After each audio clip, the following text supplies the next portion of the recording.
nauna pa yung ipinangako. Nauna pa yung sagot doon sa ipinangako. God doesn't lie. Kailanman di siya nagsinungaling. Amen.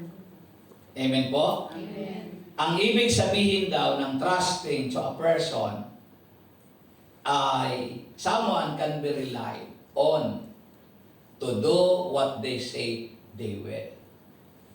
Umaasa ka doon sa sinabi niya na kung ano yung pinangako niya at sinabi niya, gagawin niya.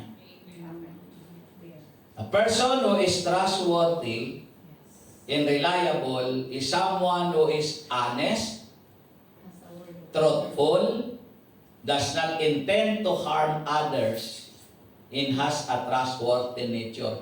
Mayroon siyang mapagkakatiwalaang ugali. Word of honor. Amen po ba? Amen. At hindi niya ayaw niyang mapahamak ang kaniyang kapwa. Nandyan pa ho ba kayo? Amen. Siya yung reliable, mapagkakatiwalaan.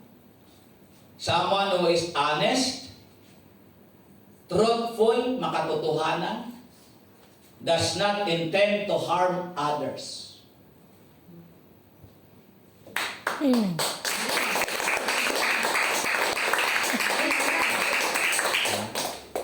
Pausuin mo ng ganito.